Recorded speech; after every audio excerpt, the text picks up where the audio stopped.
episode 5, you're listening to FOMO and MOFO, a video game collecting podcast. Coming up on today's episode, the NintendoSwitch 2 is fully unveiled.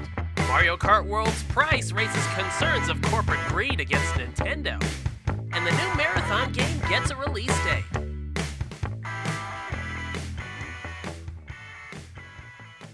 Welcome to FOMO and MOFO, a video game collecting podcast. I am your host, as always, BlueSwim, and we are streaming on patreon.com/BlueSwim, the home of all of my audio, video, and written content, as well as on all major podcast providers like Spotify, Apple Podcasts, Amazon Music, and more.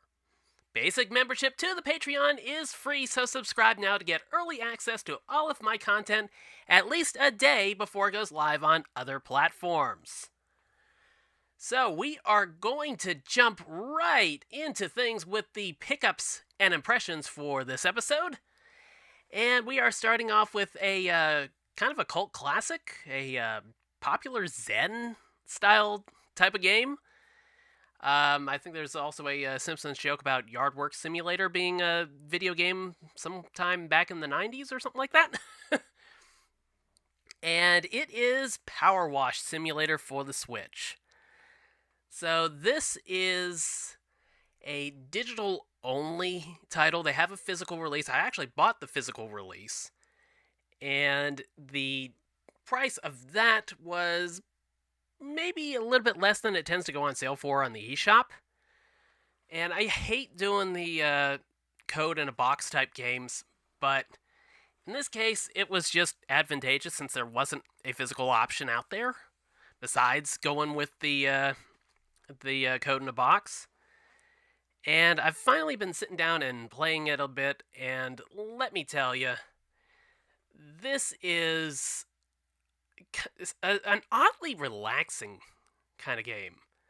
You know, I think I've mentioned something about my mom playing it a lot, and I can kind of understand why. There's something so therapeutic about it. You know, you're sitting there, just going over these things meticulously, just getting all of them nice and clean, every single thing nice and perfectly washed off. And it kind of scratches the same itch that Lawnmower Simulator does for me. It's like I got really hooked on that game with the Xbox release, and I bought that on the Switch as well. And the Switch version does not have the adaptive, the triggers or the analog triggers. And because of that, you end up having to kind of precisely control the speed of the lawnmower using the right analog stick. Not exactly a great setup. And that's one thing that kind of makes me a little bit concerned for Switch 2. Of course, we'll get into that a little later. But I was really hoping that Switch 2 was going to have those analog triggers, because they're so much better for racing games like, Formula 1, WRC, that's another EA Sports racing game. I mean, it's one of those things where without really thinking about it, you've just gotten so used to having the analog triggers for it. And now that you don't on the Switch, it feels like a noticeable step backwards. It's like going from having, an analog stick on a controller or two analog sticks to just going back to nothing but a D-pad for modern games.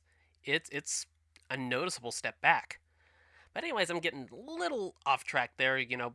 Lawn Mowing Simulator does that to me. But Power Wash Sim, it's a very relaxing game. And, there's a bunch of free DLC for it, including crossover content like Final Fantasy VII. You can clean several items in the 7 Remake game. It's one of those things where it's like, last night I'd gotten up, had to help the cats, Um, somebody needed to go out and go to the bathroom. And I was kind of up for a little bit. So I reached for my Switch and I started doing like the second stage in Power Wash Sim, which is you're power washing somebody's, messy ass backyard. And it's like one thing kind of led to another, and it's like, 45 minutes later, an hour later, it's like I'm power washing. And it's not, um, it's not anything uh, truly just, you know, draining mentally. It's not like you have to do it like a lot of intensive focus. It's like you can just kind of zone out with it. And I think that's what makes it so good for, chilling out in bed, getting ready to, go to sleep or whatever. It's calming, it's relaxing, it's not gonna kind of drive you insane, I don't think. Unless you need to find just that one smidge of dirt that just is hidden somewhere down and underneath and around something. I mean, aside from that, it seems like it's the kind of game that's going to really kind of keep you relaxed. And I like it. I really like it. More than I thought I would, I guess. I mean, who would have thought that yard work and stuff like that would actually become such a relaxing, therapeutic type of video game? I don't know. I mean, it on some level, it feels like, my God, what has happened to me? When did I become an adult? you know, uh, you just don't really think about yard work being all that fun. And then when you're getting in there and you're doing these games and you're getting everything nice and clean, it's like there's a sense of satisfaction to it. And, I just recently mowed my lawn for the first time this year. And it's like when everything's all nice and freshly cut and stuff like that, there's a sense of satisfaction that, you look around, you see, the fruits of your labor, and it just kind of gives you that sense of pride, that maybe not everything does. And Power Wash Sim and Lawnmower Sim, it's like they've kind of tapped into that, and it's kind of like a hidden market, I guess you'd say, because you know who thinks of something like Power Wash Simulator or power washing anything or mowing the lawn as being fun? And these games found a way to tap into the satisfaction that comes with these things and make a good game out of it. Make two good games out of it. Okay, so next up, another game I picked up, and several of these came from Woot, which is, Amazon's kind of like Amazon's Big Lots brand. It's like their closeout brand, or like sister website, I guess you'd say. And the next one is a franchise that I secretly actually enjoyed a lot back during its original run. And this is Totally Spies Cyber Mission. And, Totally Spies was kind of like, you know, California, Valley Girl, whatever, as if type girls becoming international spies. And the show itself has a great sense of humor to it, great animation style. And the voice of one of the main characters, Sam, was actually Sailor Mars in Sailor Moon, if I remember correctly. Oh, I'm a sucker for voice actor trivia like that. Um, but this game, this cyber mission, it takes place. I'm guessing well after I stopped watching the show, because where the hell is Jerry, and why are the girls in, was it Korea? South Korea? Something like that. Um, but this one, it's kind of your basic, licensed, mostly top-down action game. Doesn't have a lot of like physical elements to it, like beat 'em up, brawling or anything. But each of the girls, Sam, Alex, and Clover, all have their own gimmick, their own gadgets, if you will. And you know, I'll be honest, it's it leaves something to be desired. I mean, the look of the game looks pretty comparable to the show. The voices are different. I think the series is actually getting a reboot now that I think about it. Um, but this is one of those licensed games that just isn't really clicking with me. And usually, one thing I like about licensed games is that they're just kind of like basic gamey games. It's like you don't really have to think about it too much. You don't have to obsess on it. It's just, oh, here's some characters you like. Here's some action gameplay, and just go have fun with it. And you don't really have to think about it. You don't scrutinize it the same way you would, a bigger budget title, a Game of the Year contender title. It's just casual fun. I mean, it's kind of like it's kind of always been like that with licensed games. It's like they're not going to be as great as some of the first party titles, but they can be fun. You can have a good time with it. You know, look at like the movie tie-in for Spider-Man 2 on the PS2, GameCube, and original Xbox. It's like that was excellent. That was really, really good. And it took them what, about 15 years or so, somewhere in that neck of the woods, to finally make a game that topped that. I mean, there's a lot of fun to have out there with licensed games, and this one, I need to play a little bit more of it, but I'm not 100% feeling it. It does have a neat physical edition, though. It comes with like a fold-out. I'm trying to think what they called it. Basically, like a Whoop graduate diploma type of thing, where you've like passed your spy test or something like that. It also has.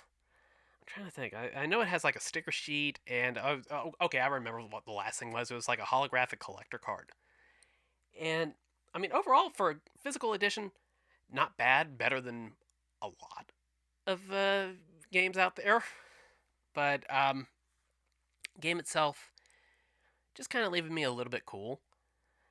Um, sometimes licensed games just do that, and unfortunately, the next thing I have to mention is unfortunately in that kind of category as well. That being Miraculous Paris Under Siege, and this is for the PlayStation 5. And I played one of the Miraculous games, Miraculous Ladybug and Cat Noir and something or other. I played a little bit of that. I'm a sucker for cheap licensed games. What can I say? And this one was only $10 on Woot. So that's Woot, not Whoop. That's a different thing. Yeah, that's going back to the Totally Spies thing. Uh, but um, but yeah, this was another cheap thrills type game. I'd been kind of curious about it. Been looking at the Switch version from time to time, and it was still hanging around $30. So I was like, $10 for this. That's not terrible. Um, but this is another one that's kind of leaving me a little bit cold. The action is. I feel like it's a little bit below what you'd expect from even a licensed game. There are some elements of like RPG gameplay where you take the experience you earn throughout the stage and level up your different abilities, your health, stuff like that. But there's just something a little too basic about it. And I've finished, let's see, at least the first stage or two. So it's not really like blowing my mind or anything. It's like the puzzles are pretty simplistic, and granted, that's probably partially to keep it more approachable. But just because they're trying to keep it approachable doesn't mean that it has to be like mind-numbingly simple. You know, but it does kind of leave a little bit to be desired. At $10, you could probably do worse. But at the same point, for like less than $10, I think it's now down to about $7.99 over at Best Buy. You can get EA College Football 25, which is like one of the best games I played last year. If you're given the choice between $10 for Miraculous Ladybug, Paris Under Siege, and $8 for College Football 25. Yeah, Hut Hut. Yeah, that's just a way better use of the money, to be honest. But we are not getting out of the realm of licensed games. We are hitting up one more title in my pickups and impressions. And this is one that actually surprised me, but this is why I tend to sometimes try cheap license games. And this is Transformers Galactic Trials. Now, this is the racing game meets action, battling, fighting type of sequences type of game. And I'll be honest, I wasn't quite sure what to expect with it, but it's exceeded my expectations. You have a roster, I think it's about 10 bots, I think it's like 5 Autobots, 5 Decepticons. And essentially the plot for the game is Sentinel Prime stole like the I'm not sure if it's like Iacon artifacts or like something like that. And his ship blew up and they got scattered all over Cybertron, and now these races are to recapture those artifacts or something like that. I mean, if you're into the deeper Transformers lore, you'd probably pick up on something a little bit more than I would. I love Transformers. I'm a big fan, and I can actually prove that because I bought the reissue of Titan's Return Trypticon in G1 TV show colors. Not cheap. And that thing is huge. That thing is almost 2 feet tall. It's like 21 inches tall. And it is fucking awesome. Oh man. But but yeah, I mean it's like I'm way more casual with my Transformers knowledge. You know, I've loved the original series, but I don't go deep into like the the more major elements of their lore, their backstory, stuff like that. It's like, you know, for the most part, it's like I just kind of like these things kind of, just relatively simple and kind of just I can turn my mind off with it.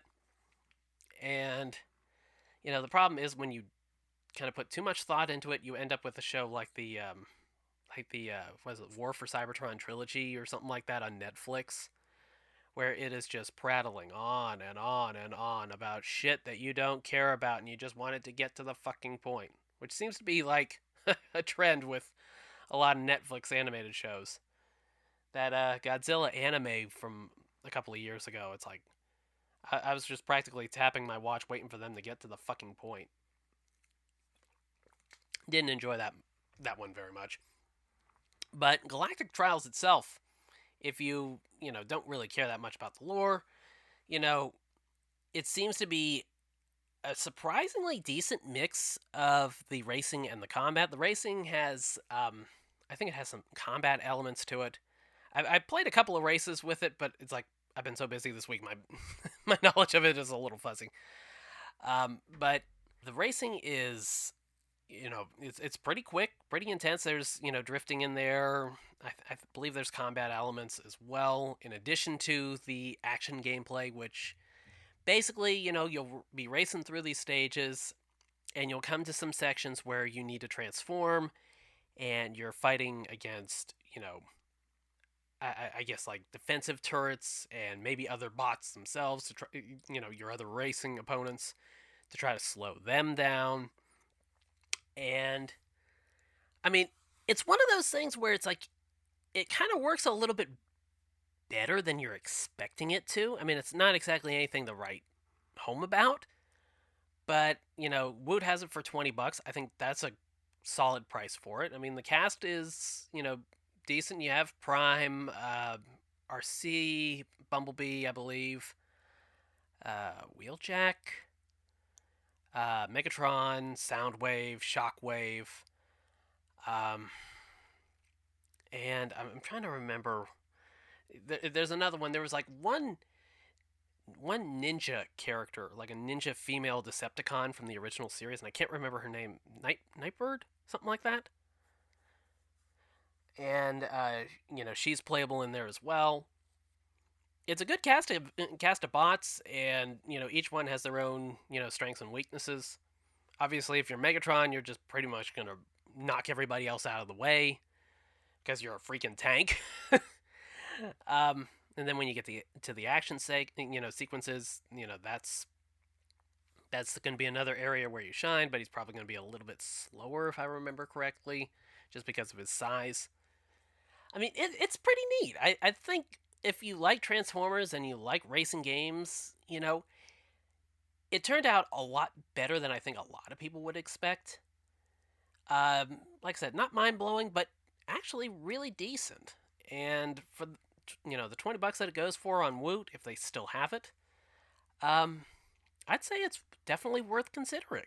It's one of the bigger surprises from my most recent Woot haul over there, and yeah, it's actually recommended. And even I'm a little surprised by that. I've looked at that and I thought, oh god, it's gonna be garbage. It's like when I saw the announcement trailer, I was just like, this is just I don't know how this is gonna work. And turns out it's not bad, and it runs reasonably well on Switch. Obviously, it's going to have better performance on other platforms, but overall, not bad at all. Not bad at all.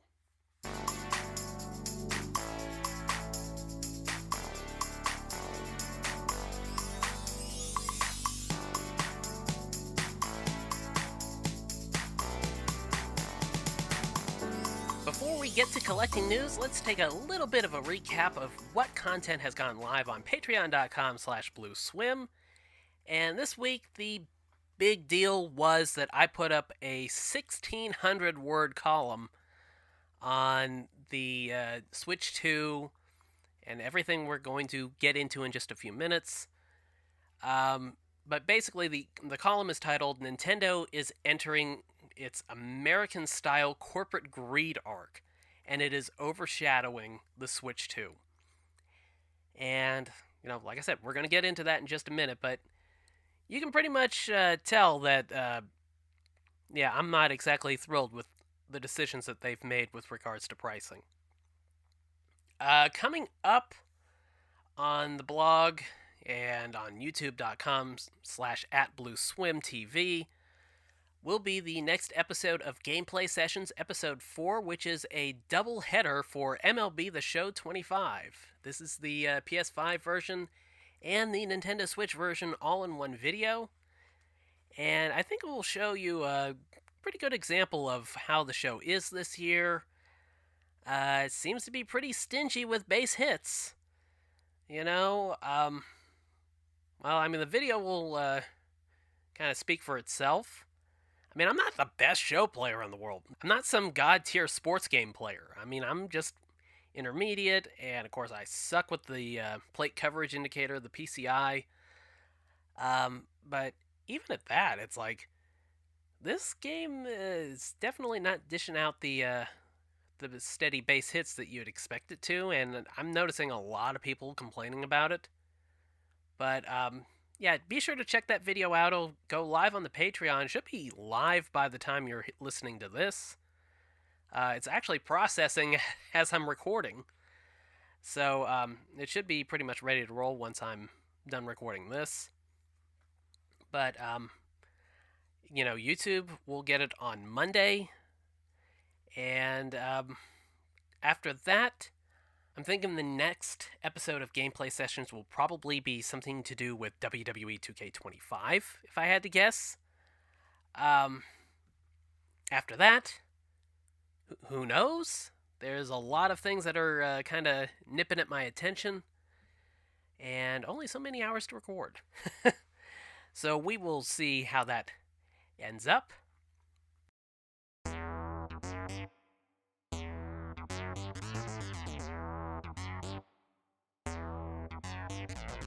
Now let's switch over to collecting news. And the first story is the big story. And that big story is that we had the Nintendo Switch 2 Direct that we have been counting down to for weeks and weeks. And system itself looks great. No doubt about it. System itself looks great. We had games like Final Fantasy VII Remake Intergrade announced for it. Yakuza 0 Director's Cut's coming, I think that day one. Elden Ring's going to be there. WWE 2K and NBA 2K are going to be there in some degree. They didn't announce 2K25, WWE 2K25, so I'm thinking maybe it's going to be next year's games are going to be on Switch 2. But, they also showed off Mario Kart World, as the official title is. And that looks phenomenal. It's open world. This is like the full realization of everything that Mario Kart has kinda had, sitting there waiting for somebody to tap into. It's like, you look at what Diddy Kong Racing did back on the N64, and you thought, I mean, it's so simple. Take what Rare did with Diddy Kong Racing, do it with Mario Kart. And instead, they've just pretty much been sticking to the just the Grand Prix versus time trials and battle mode and stuff like that. So this seems like the kind of massive, expansive, sequel to Mario Kart that we have been waiting for forever. I mean, even Mario Kart 8 Deluxe, it's like, you look at what that game offered, and then you go back to the SNES with the original Super Mario Kart. And, I mean, feature for feature, I mean, obviously there's some, an incredible amount of, improvements to the gameplay and whatnot. But pure modes, it's basically exactly the same. Just with online play thrown in for good measure. And, this game, it looks great. There's, I think I want to say it's like 24 characters on a track at the same time. You can race from one track to the next, I think. It's like, basically, it's kind of like a road trip style to some of the Grand Prix now, if I'm understanding correctly. And of course, there's got to be, hundreds of secrets to find in the open world. So, it looks great. What more can you really want from a new Mario Kart game? They also showed off NintendoSwitch 2 Welcome Tour, which is essentially the pack-in title, asterisk. It's basically the tech demo that acts as an appetizer to get you interested in, playing games that do all these different things, like moving the Joy-Con 2s around like a mouse, which is another new feature. And, it basically just gives you as the name implies, a welcome tour to the Switch 2. And, it looks fine. It's probably one of those things that, you'd play it once and never touch it again. And, when you think about pack-in titles, this generation, what did the PS5 have? Astro's Playroom. And that was one of the best games on the system. And it took until it got a full game in Astrobot last year for there to be a better platforming experience on the system. And for this to be the pack-in, again, asterisk, it's okay. But, it's actually not a pack-in. Yes, that's right. The pack-in title, the software that is obviously just tech demos for what the system can do, obviously just the most basic, minimalistic, entry-level game, just even more limited than Wii Sports was back on the Wii, it's not a pack-in. It's digital only, it's paid, it's $10. Go fuck yourself, Nintendo.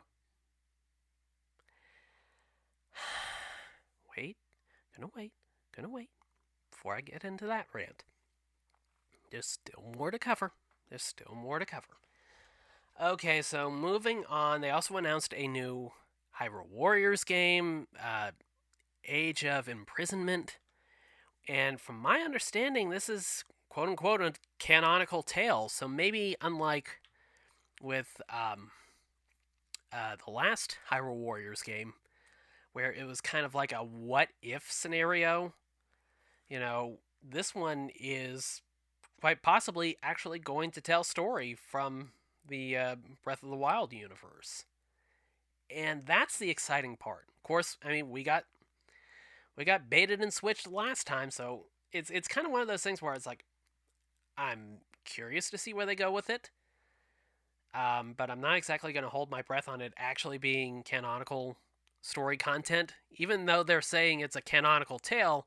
It's like, did they just word that in just the right way to make you think it's something more than it is, or what? So I'm personally taking a wait and see stance on it, in spite of what they say. But if it, turns out as good as the last two Hyrule Warriors games, then it should be a phenomenal title coming to Switch 2. And that is 2025, I think. That's probably going to be one of the big holiday titles this year. Um, let's see. Moving on. Let's see. The system itself, we'll get into some of the hardware. The display is, I believe, an LCD display, or it's believed to be an LCD display. And it runs at 120 hertz, which is well beyond what I was expecting. It's a 7.9-inch screen, and from what I've seen, they have, tweaked the settings of that screen to just really, really pop. It's like when I redid my setup, basically what I did was I got, some LCD monitors, and I sat down and I really tweaked the settings, and now the colors just really, really pop. It's much like that. It's like, it seems like it's an LCD, but it's got that vivid color that you'd kind of see with an OLED. I mean, obviously, an OLED is an OLED, and the blacks are going to be far richer on an OLED screen. I think that's because I think they turn the pixels off. It's like I've heard something to the effect that's how they get the colors so dark, is that they actually turn the pixels off entirely. I don't know if that's true or not, but yeah, this screen in particular, I mean it looks great. It's very vibrant, and that's one thing I always love about screens is I want the colors to just jump off the screen. I don't want boring, muted, dull colors. It's just boring to me. I don't like it. Um, but yeah, screen looks great. Hardware itself looks great. I'm nervous about the kickstand. It looks like it's way too thin. I feel like if you flex it in and out and in and out and in and out enough times, it's probably going to snap in two. I mean, that's just me. I mean, I like the way that they did the Switch OLED, Switch One OLED kickstand. That was great.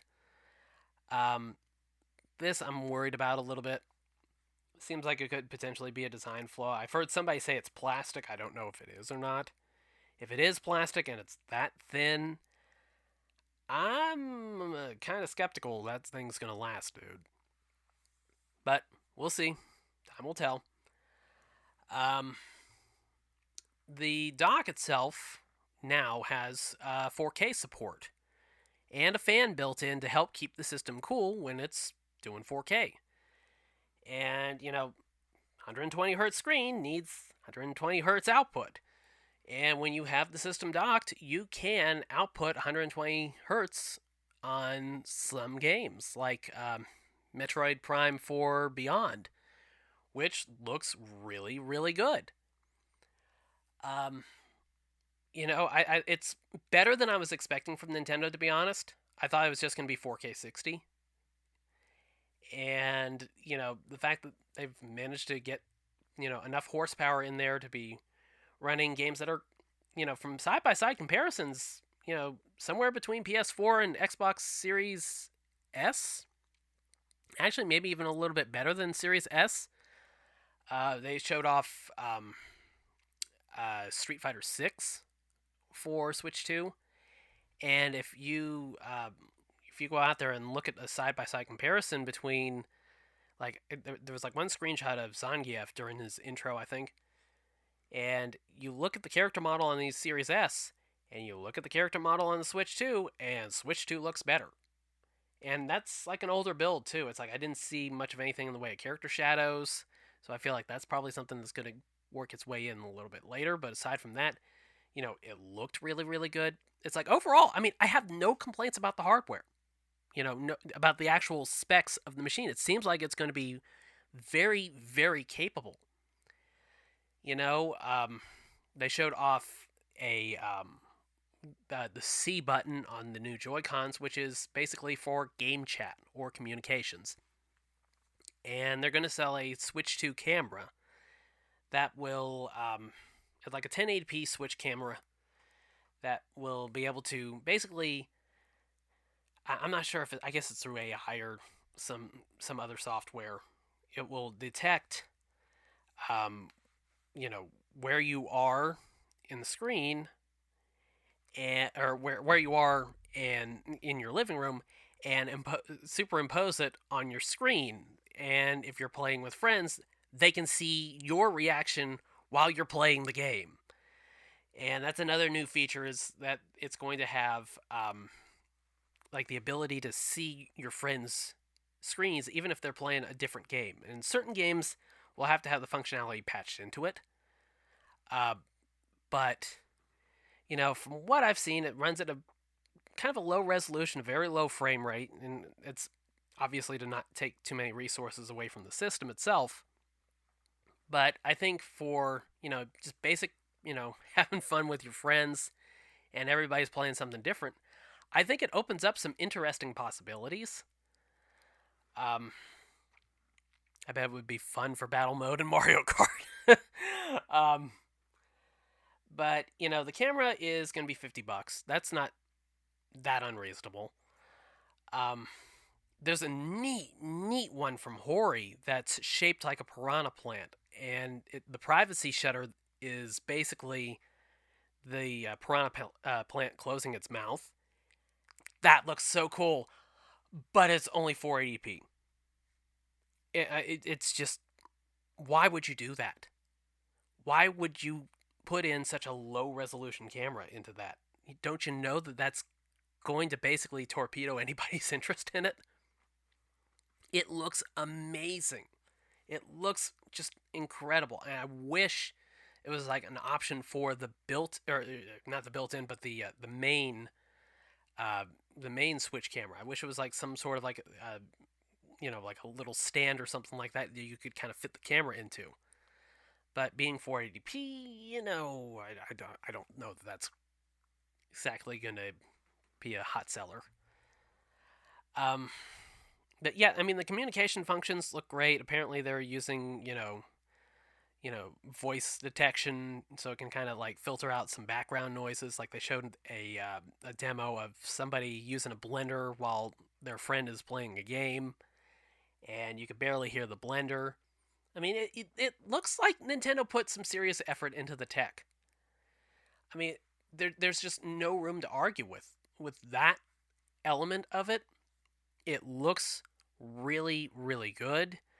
The battery life is somewhere in the 2 hours to,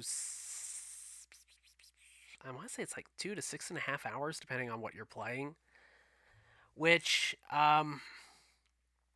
if you're playing something graphically intense, you can't expect the greatest battery life in the world, but 2 hours is a little bit on the light side, if I'm being perfectly honest. I think the Switch 1 base model back in 2017, I think that had like 2.5 to 6 hours, I think it was. Somewhere in that range. So you can just imagine how quickly that battery is going to drain when you're talking about, graphically intense games like Final Fantasy VII, which looked phenomenal. Mario Kart World looks, visually amazing. There's even the possibility it could be a 120 hertz game. There's going to be a Mario Kart World Direct, I think on the 17th. I think sometime next week. So that should be interesting. I might do a reaction to that. But now we've got to talk about the price. All these great things, all these great games, And the price of everything, the system price, the game price, the accessory price, the upgrade price, the welcome tour price, all of it is coming together to essentially overshadow everything the Switch 2 itself is doing right. Price is a problem. The system itself is $449. I thought it was going to be $399, and I mean, it's at that price. I mean, they'd probably be kind of tight on the profit margins, but generally speaking, it's somewhat unusual to make profits on the hardware itself, anyways. Usually, the games are your big moneymaker, and for the system to come in at 449, which I mean, given the capabilities of it, I don't think it's dramatically unreasonable, but I think it's like I said, it's not any one particular issue. It's all of these issues coming together all at once. Because 449, that's $50 more than I was expecting, and that's paired up with a bundle that's $500 with Mario Kart World, which I imagine is going to be tremendously popular. I even heard that in the early international pre-orders, it ended up being like the 70%. It's selling about 70% of the total Switch 2 pre-orders.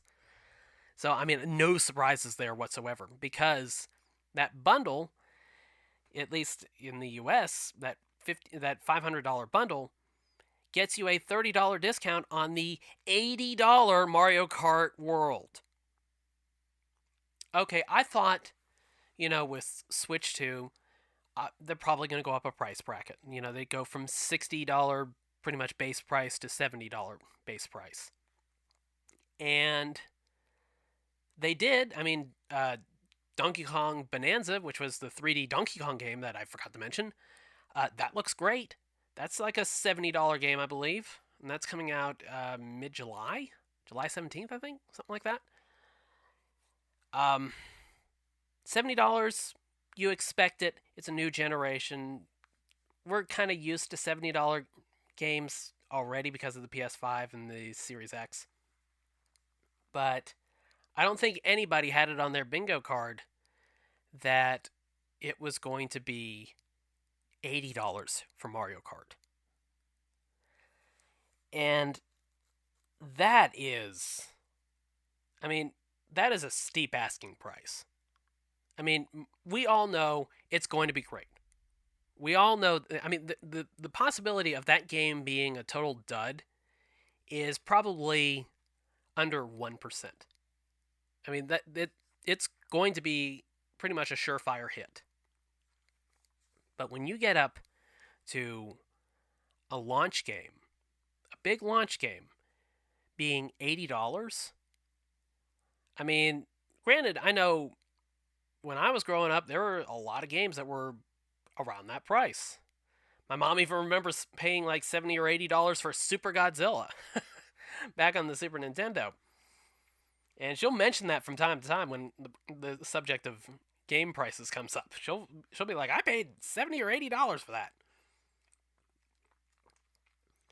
But here in 2025, the gaming industry being what it is, I think 80 is asking too much.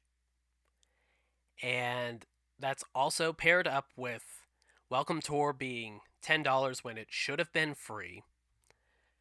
Upgrades for Switch 2 version games, which are basically, I mean, there's some functionality improvements or some extra DLC here and there for like Mario Party Jamboree.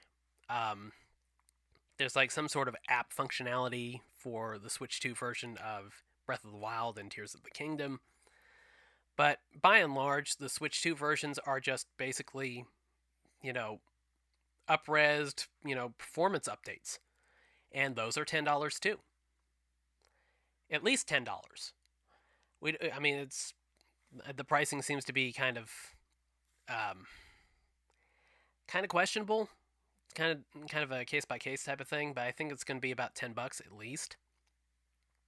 And accessory prices have gone up another $10. The Pro Controller is 80. The Pro Controller 2, I should say, is 80. The Joy-Cons are 90.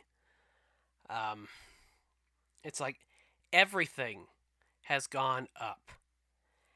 And, some things, it's like you expected it to go up a little bit, but when some prices are already coming in higher than you were expecting, and some things that you thought would be just free upgrade, free features like the welcome tour thing, which, I mean, it's a tech demo. Nobody should really be paying for something like that. It should be something included to show off the hardware and get you curious about buying more games that will use this hardware. It's, like I said, it's an appetizer. It's supposed to make you hungry for the main course, which is the games, the main games, the big games.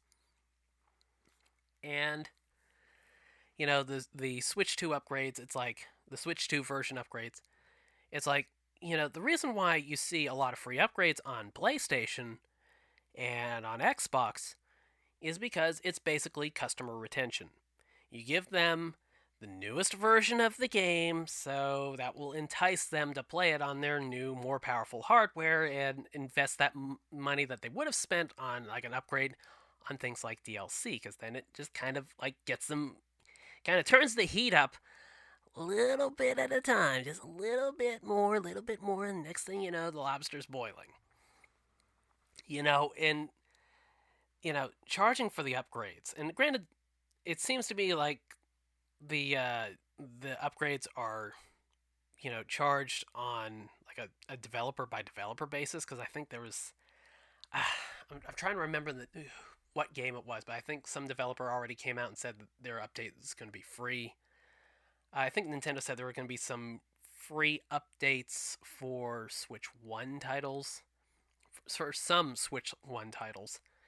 And I think it might be to like enhance the compatibility with it, use the game chat functionality and stuff like that. Basic improvements. Some will be free, but I feel like when most of the selling point is just basic performance upgrades, they need to be free. It's customer retention. You offer these things as a gratuity because you're going to make that money back down the line somehow, some way. It's it's essentially, it acts like an incentive to buy the new system, which is something people need. And if you have a library of games that, from your Switch 1 that, that can be improved upon with the Switch 2, that gives them a whole new reason to go back to the games they already have. And also, says, hey, you've already got a library of games. Why not buy the Switch 2? Everything you have already is going to play better, and you're not going to have to go out of pocket on it. That's how it should be, in theory. But, they're charging for the upgrades, and it feels stingy. It feels really, really stingy. I mean, like I said, I wrote a 1,600 word column on this, and you can check that out on the Patreon. No membership required. Just patreon.com/BlueSwim and go look for that column. And it's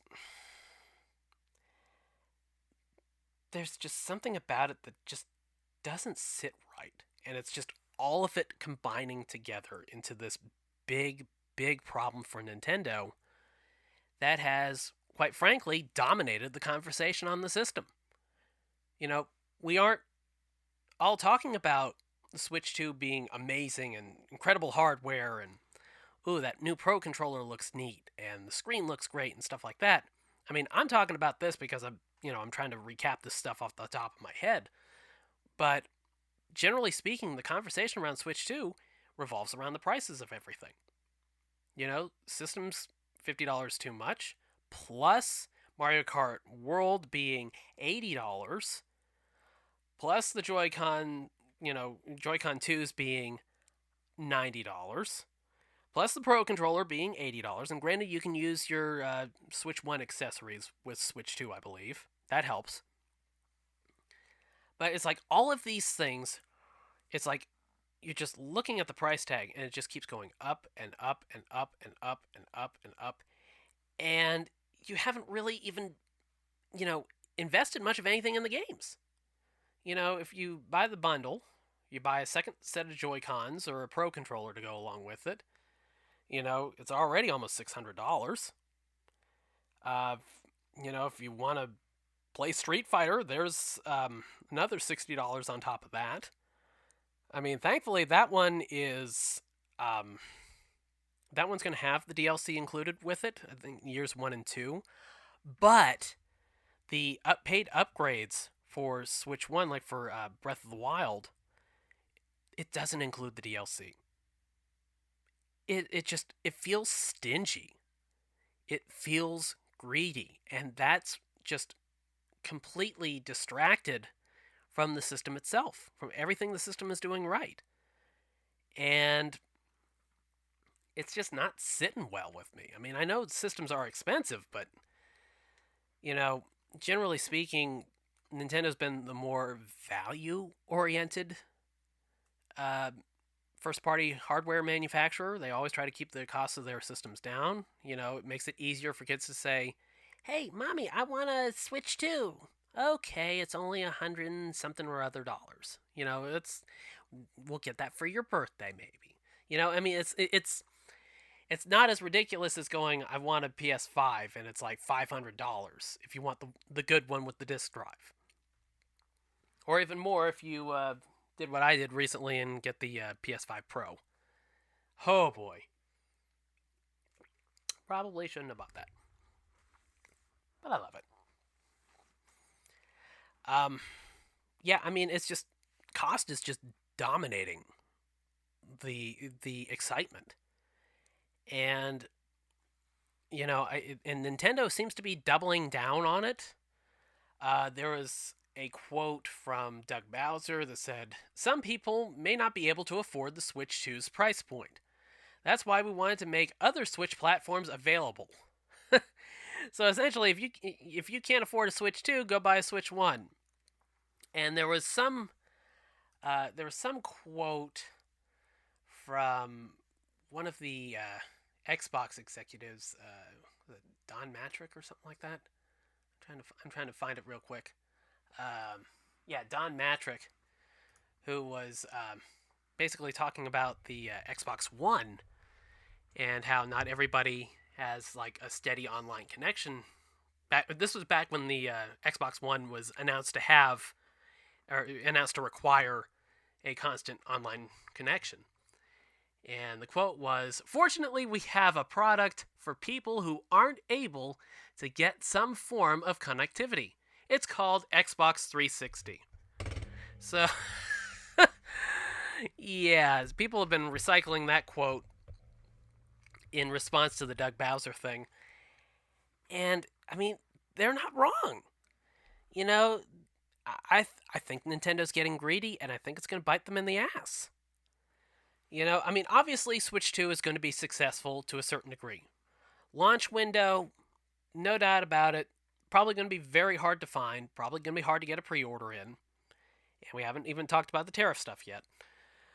But yeah, I mean, it's, I think the concern is what it's going to be like further down the road. I mean, what's it going to be like, after the initial launch excitement dies down? Is it going to be like with the PlayStation 3 when that was $599 and everybody thought that was too much? And, well, back then it really was. But are you going to be seeing, all of these, stacks of unsold Switch 2s littering store shelves? I mean, for the first couple of months, probably going to be hard to find, but, I do wonder how quickly that sales excitement is going to slow down, with the prices being as high as they are. And there is one absolutely massive billion-dollar question that we need to ask about this.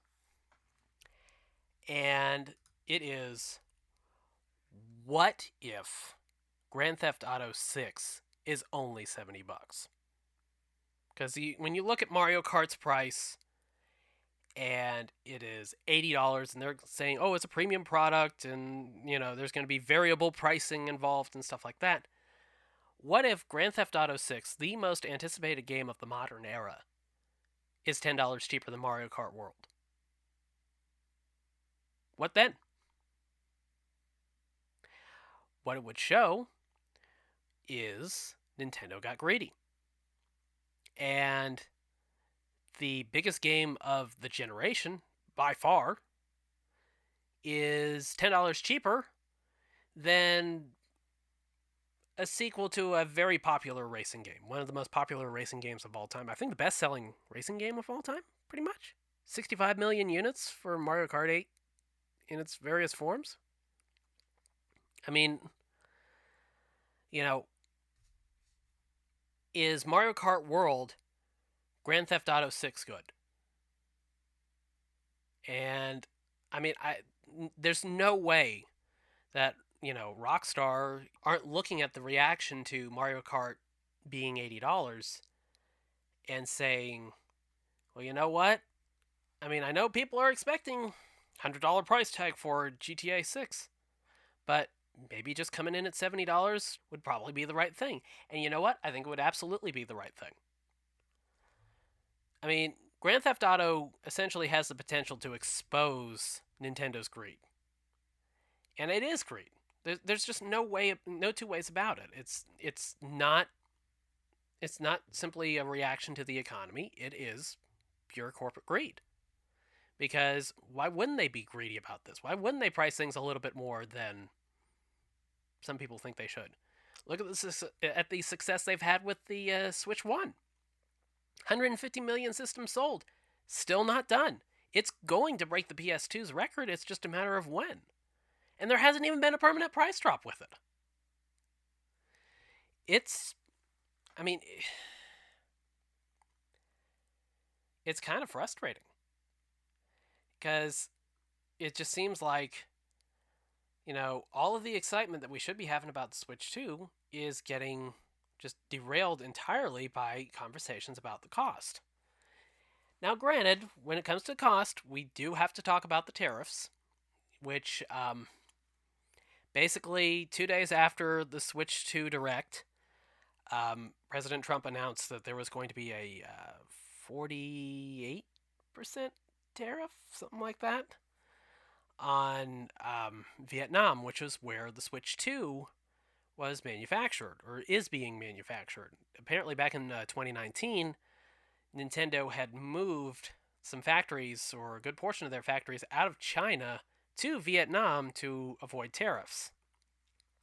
Now, it's a hard subject to talk about without getting into politics, which is a subject I despise with every fiber of my being because of how toxic it is. But the fact is, the tariff stuff, it caused an uproar, understandably. It forced Nintendo to delay their pre-order plans 2 days after they just announced them. And they were, taking a wait-and-see approach to it. And just recently, the tariffs are basically on like a 90-day pause because that intense reaction has brought a lot of countries to the table that want to negotiate on the tariffs that they have on their own, or on U.S. goods and imports. The tariff stuff, whether you like it or not, whether you like him or not, it's Donald Trump doing a long game thing. This isn't something that's going to be fixed overnight. It's an issue that it's going to take some time, and hopefully there will be as little disruption with this stuff as possible. But, we will just have to kind of just let these things play out. There's not much we can do about it, no matter how upset we get. Gotta pick your battles. But, it's a potential issue. And, previously, when there was some tariffs announced during Trump's first term in office, where Sony, Microsoft, and Nintendo all banded together to try to get, and I think successfully got, exemptions for their hardware because they couldn't manufacture them cost effectively over in the U.S. And I wouldn't be surprised if something like that happens again, just to make sure that the industry is pretty stable. Um, but the tariff stuff, it does complicate things. There was talk that, oh, what if Nintendo can't even hit 450 now? What if, I mean, because the tariff on China, it's like they've gone up significantly. They're north of 100%. I can't remember where that number is now, but yeah, I mean it's like oppressively expensive, and you have like the owner of Big Bad Toy Store, talking about, hey, we're having to add like tariff, tariff surcharges to pre-orders and stuff like that. A lot of our products come from China, all this stuff, and I mean it's gonna affect a lot of industries, but I think the outcry is kind of feeding into the whole bringing countries to the negotiating table. I mean, it's essentially, you know, it elicited the reaction that was desired, and now, it's just a matter of trying to get things sorted out, get all the paperwork sorted out. But it seems like a lot of countries just want to avoid the issue altogether, avoid, the tariffs altogether, it seems. So it might work out in the long run. I don't know. We'll just we'll just have to kind of just play it by ear, see how it goes, hope for the best. That's all we can do. But I think Switch 2 is, I mean, the hardware itself, I don't have any qualms about. It's just the cost. And quite frankly, I want to see Nintendo drop the price a bit, just to show that they are listening. Just to put any comments about, the negativity of the price and the greediness of the company to rest. Um, it's it's one of those things where it you almost feel like you're getting disrespected by how greedy Nintendo's being, and it does feel like greed. It's like I keep coming back to that word. It just comes off as pure greed, and we are over about a week and a half after the Nintendo Direct. Conversation is still about the price. If this carries on until the system launches on June 5th, Nintendo's got a problem. Nintendo's got a big problem. And Kit over at the Kit and Krista podcast, which, I mean, they are excellent. If you don't know them, they used to do PR stuff for Nintendo. I think they were on screen too. They used to host like some of the Treehouse Live stuff, I think. And, Kit said something about the company essentially probably being in crisis mode. And, judging by the reaction, it's not hard to understand why. I think they are going to have to reconsider things, because if they don't, that, that insistence on it having a premium price, being a premium product, and being a premium brand and stuff like that, I think it could result in another 3DS situation where it was too much. People said it was too much. And, when sales started to cool off, they ended up having to drop the price by, I think it was like $80 or something like that. And they did the whole ambassador program thing where you got some, backwards compatible virtual console games from like the GBA and some other stuff along with it too. I think maybe like a free digital game as well. But, I mean, it's not out of the realm of possibility that Switch 2 could kind of hit that speed bump. It looks like great hardware, but, when the conversation is about price and not the system itself, there's a problem there. It's just a matter of whether or not Nintendo is actually willing to do something about it or not. And for what it's worth, I think they need to, but I don't know that they're going to. Okay, so moving on, we have the news that the Marathon remake, reimagining, whatever, is apparently going to be releasing on September 23rd of this year. And apparently it's going to be a premium priced game, somewhere possibly in the neighborhood of like $40 or so. It's probably going to be, kind of similar to like Helldivers or something like that, where it's kind of in that $40 range. And it's going to have a battle pass. So it's like, oh, this is just not working, dude. And apparently the game's going to have 3 maps at launch and then 1 shortly after launch.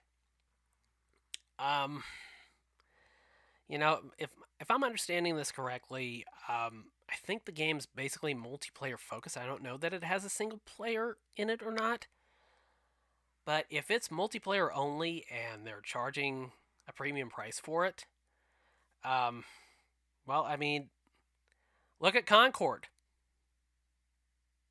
Look at how well that did. It could potentially be an issue.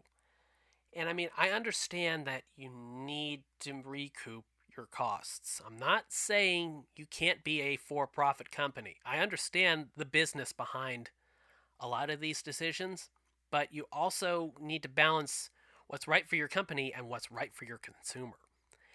And I don't think Nintendo did it with Switch 2. It's going to be questionable whether or not Marathon is another Concord or not because of that. But I don't know. I feel like when you have a multiplayer focused shooter, you have to have some single player to go along with it if you're going to charge some money for it. Because if you don't, that is,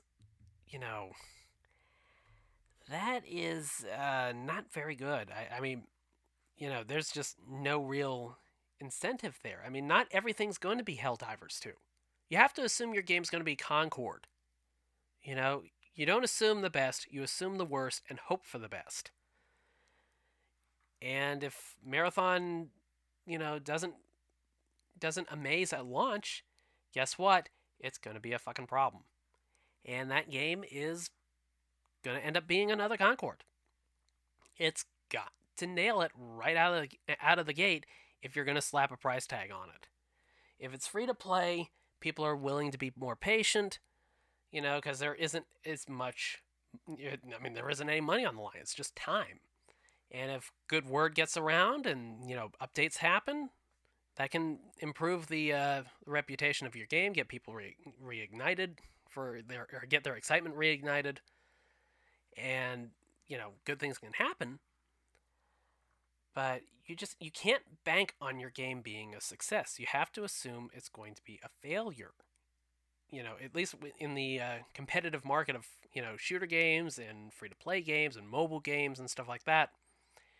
You just it's easy to start seeing dollar signs when all these other games are doing well, but you also have to look at how many games close up shop after a year. And when there's a price tag involved and it's an online focused game, that's going to scare people off. Because what if it only lasts a year? What if, the company goes under? What if it's that big of a failure? If you got the gameplay experience nailed, make it free to play, get as many people interested and excited as possible, then start to go down the path of monetization. It's just smart business. Even if giving your product away for free doesn't exactly sound great, at the beginning, you make it up with the battle passes, you make it up through the DLC. That's just, it is what it is.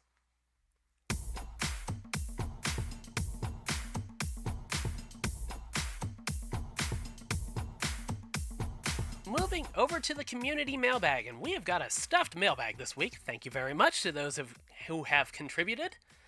Starting off, we have Obi-Wan Jabroni asking, new seasons of Andor and The Last of Us. Will you be checking them out? You know what? I haven't checked out Andor yet. I haven't checked out the first season. I did check out Obi-Wan Kenobi. I bought the Blu-ray of that, the 4K Blu-ray of that. That was really good. I felt it probably would have been better as a movie. Um, Maybe a little bit tighter product as a movie, but overall, that was really good. It was, it was great to see Ewan McGregor and Hayden Christensen back.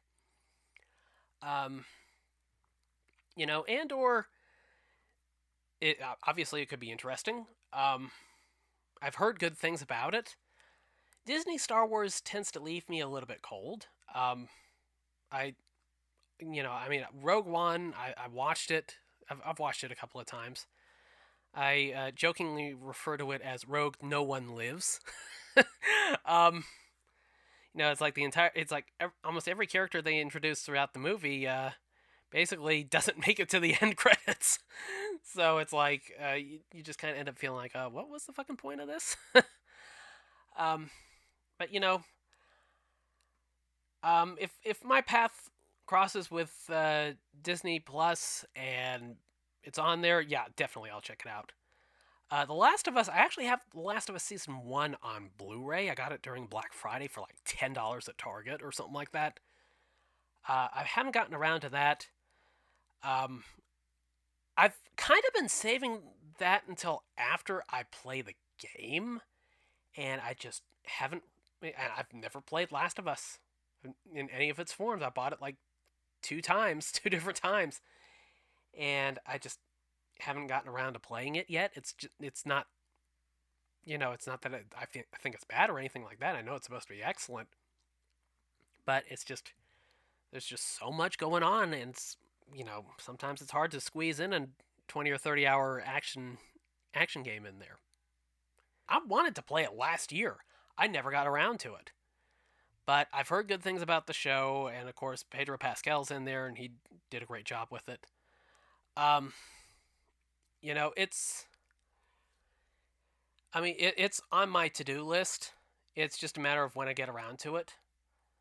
Um, once I kind of finish up some of the shows I'm watching as is, I might try to check out an episode of it on my Blu-ray. I need to. I've been watching a couple of shows all at once, which is always a big mistake. I've been watching Free Ren Beyond Journey's End on Netflix. That show is excellent, fucking excellent. It's kind of slow, kind of has kind of like a slice of life kind of pace to it. But when that show picks up, it picks the fuck up, and it is excellent. Go out of your way to watch it. It's on Netflix. I was thinking about buying the Blu-ray of it, and it was only like the first half of the season. Netflix got the entire thing. I'm like, okay, fantastic, perfect, I'll take it. But I've been watching that. I've been trying to finish up watching the first season of Sailor Moon on like the reissue Blu-ray. It's like Viz Media re-released their Blu-rays for the first couple of seasons of Sailor Moon, and they did it with a new master that had less noise, better picture quality, so I had to rebuy it and check it out. And I'm up to the last disc on that. Gonna be hopefully be finishing that up in the next few days. I'm still working on Gridman that I've been watching for a couple of years now. I don't know. It's like the subtitles on that are so just awful. They were like fan sourced, and it's a slog to get through. But I loved the original Superhuman Samurai Cyber Squad, so I'm like really curious to see how it's been playing out in Japan or in the Japanese version.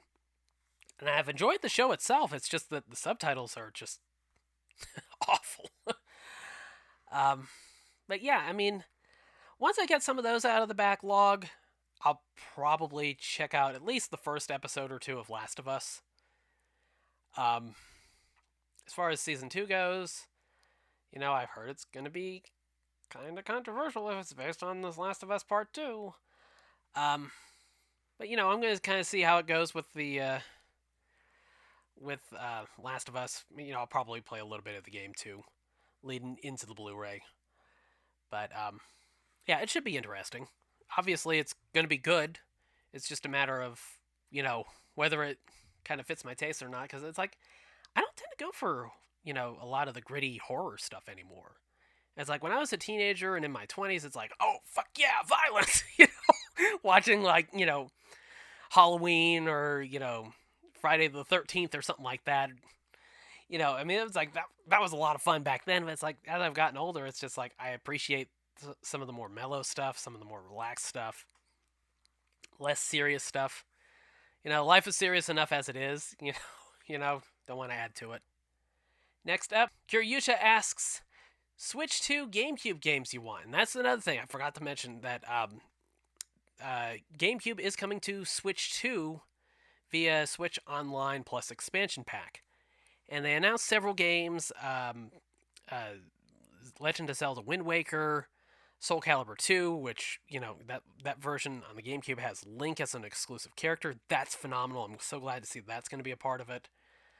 Off the top of my head, GameCube games that I'd want to see in Switch 2 online would be like Star Wars Rogue Squadron 2. That is my favorite game on the system. It is just phenomenal. It is the Star Wars space action perfected in video game form. There's just nothing like it. It's seriously, it's like my most played game on the GameCube, and it really isn't even close. And the sequel, Squadron 3 Rogue, was it Rogue? Let's see, it wasn't Rogue Leader. Rebel Strike, something like that. That was good, but Squadron 2 was better. I'd take either or both because they're absolutely worth playing. I'd love to see Wave Race, Blue Storm get in there. That's another classic GameCube title I really enjoyed. I imagine we'll probably see Super Mario Sunshine at some point, because I know that there was a reason why they only made the Mario 30th anniversary collection or 40th anniversary collection, something like that, a limited time release for the Switch, and I think we're finally getting to that point. Yeah, I think Sunshine's pretty much a lock. I know Luigi's Mansion's going to be in there as well. I mean, most of what I'm interested in as far as revisiting on the GameCube, I mean, that's pretty much it. It's like another game I really played a lot of on the Cube was Tony Hawk's Pro Skater 3, and of course we're getting 3+4 on Switch and Switch 2, so that box is checked. It's I mean, there's definitely a library of stuff there. Sonic Adventure 2 Battle, that'd be great as well. And obviously it's well within the realm of possibility, since there is the Sega Genesis portion of Switch Online too, so it could happen. But yeah, those are definitely some Cube titles that I'd be interested in playing on Switch 2. He also asks your experience with the Neptunia games and any other Idea Factory or Compile Heart games for that matter. I've played a few Idea Factory games. It's been a while. As far as Neptunia goes, I feel like I've kind of hesitated on picking up too many of the Neptunia games because I kind of missed out on the earlier games, and I know they're getting re-released soon, I think on PS4 or something like that. PS4 and PS5 maybe. But, Neptunia, my experience with it is limited to the crossover game, I think it's Ninja Wars, that they did with Senran Kagura, which is a franchise I absolutely love. I love Senran Kagura, big surprise. It's cheeky, it's raunchy, it's part of the fun experience. I don't overthink it. But the crossover, the Neptunia Senran Kagura crossover, that wasn't a bad action game. I'm trying to think. It's been a couple of years since I played any of it. feel like, if I'm remembering correctly, it felt more like kind of like a Dynasty Warriors type game, but without the hundreds of enemies on screen at the same time, appeal to it. And I think that's kind of been my issue with the Senran Kagura games to begin with, is like the gameplay feels a little bit simplistic like a Dynasty Warriors game, which I really enjoy those. But it doesn't have like the enemy count or the difficulty. You know, they aren't bad games. I enjoyed the I'm trying to think, what was it? Shinobi Versus on the Vita. That was really good. Um, but as far as Neptunia goes and Compile Heart, I'm trying to remember some other Compile Heart games I've played off the top of my head. Um, I'd have to go back and check my archives. I do have Game Eye, uh, that I keep track of my stuff with. Let's see if I can. Let's see. Idea Factory. Let's see, and I know it does bring up anything like that. Let's see. Yeah, I'm not immediately bringing up anything off the top of my head, but I know I have some Idea Factory games. Sometimes they tend to kind of blur together with NIS titles in my head for some reason, like niche Japanese games. It's like I can never remember which one's which. I love NIS stuff. I've played a lot of the Disgaea games. Eventually, I'm gonna finish the first one. Promise. But yeah, as far as Neptunia goes, I mean, I like the characters. I like what I've experienced of the world and the series and stuff like that. Um, I just, I feel like I'm missing a little bit with the story there, and I kind of feel like I should start at the beginning, and there hasn't really been a readily accessible way to start at the beginning, and I keep forgetting to check out the anime, and yeah. So that's kind of been in the way of that. But, I do like the Senran Kagura stuff, and I do like the, you know, at least what I've experienced of Neptunia. Moving on, Digo64 asks, is it better to just buy Switch 1 versions of games since it seems more might be complete on Kart? I believe the Switch 2 version of Suikoden Collection is a key on card. Yeah, and I think Street Fighter 6 is, as well as Elden Ring, I think.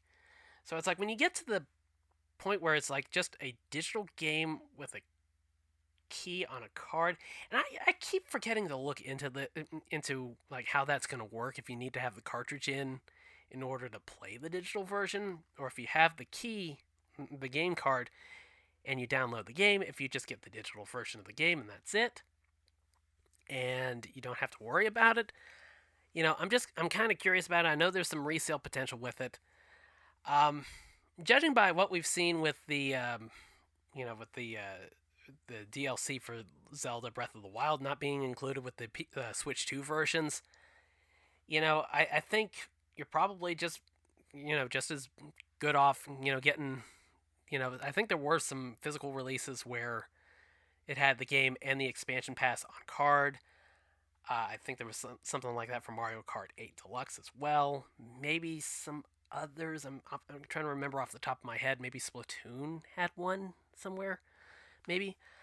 Um, I mean, honestly, at this point, I think you're pretty much just golden, just getting the original Switch versions, and then, if need be, getting the upgrades, seeing if the upgrades are even worth paying for. It all of it just feels kind of just unsavory to me. Um, the game keycard stuff, I just, I mean, I potentially see the appeal of it, but I feel like if you're just buying a physical thing that just says, "Oh, hey, you have this game," and you still have to download all of it anyways, it's like you might as well just go digital and not have to have that potential extra step of putting the cartridge in, to get in the way. It's all of it feels like a slippery slope, And I don't know. I'm just not really, I'm not convinced that game key cards are the answer. But, you know, time will tell. I mean, I'm going into it with an open-minded perspective on it because, there is the potential for some serious physical discounts. And if it works out, where you can, these game keycard things don't take off and they end up, getting clearanced out for like $20, it's like, oh yeah, hell yeah, that'll be worth it. Even if you do have to download it, it's probably going to be cheaper than buying it on sale on the eShop. But, it's one of those things where it's like, it's kind of hard to imagine how it really is going to play out on a day-to-day basis until we actually get, like, into the trenches with it. But I'm not exactly optimistic, but, like I said, I'm open-minded. They can change my opinion if they turn out to be decent. Last but not least, we have Michael Please No. I think I'm pronouncing it right. Please No. Michael Please No asks, why are they called podcasts and not poocasts? Now, let me tell you, a podcast can easily become a poocast depending on where you're listening to it.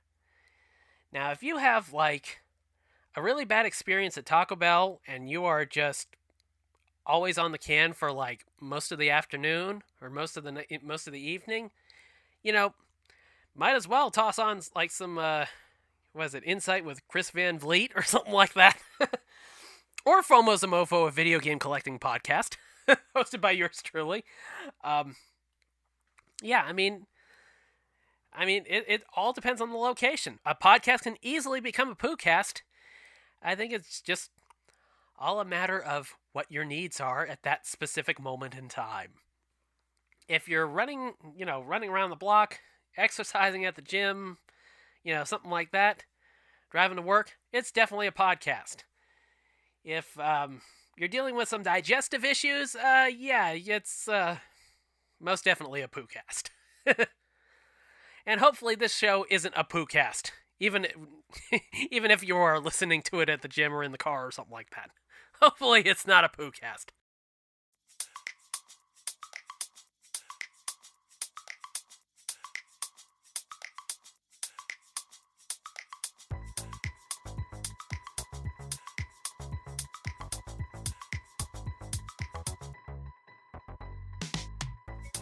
Well, that will do it for this episode of FOMO's a MOFO. I'd like to thank you for listening. Be sure to subscribe to the show on your favorite podcasting platform of choice. FOMO's a MOFO is available on patreon.com/BlueSwim first, followed by Spotify, Apple Podcasts, Amazon Music, Audible, iHeartRadio Podcasts, Google Podcasts, Spreaker, Deezer, Podcast Addict, CastBox, Podchaser, GeoSavan, and now YouTube as well. So you can check out the show there, BlueSwim TV on YouTube. And if you feel so inclined, give the YouTube version a like, or give the show a like on whatever platform you're listening on. Leave a review for the show, preferably 5 stars, because that greatly helps with visibility. And visibility is a tremendous challenge for everything I'm doing, because there's so many bigger names out there, and just getting the traction is tremendously difficult. There are some times where I feel like I could just run down the street naked and nobody would even go, oh hey, look at that idiot running around naked, click post on social media. But yeah, I appreciate the support wherever you can give it. I appreciate the questions, I appreciate the retweets and the likes. It is, like I said, greatly appreciated. It means a lot to me, more than you know. Well, you can follow me on Twitter at FOMOSAMOFO, or my personal account on Bluesky at blueswim.bsky.social. And that will do it for this episode of FOMO's a MOFO, a video game collecting podcast. Have a great week, everybody. Happy collecting, and peace. This has been BlueSwim. Take care.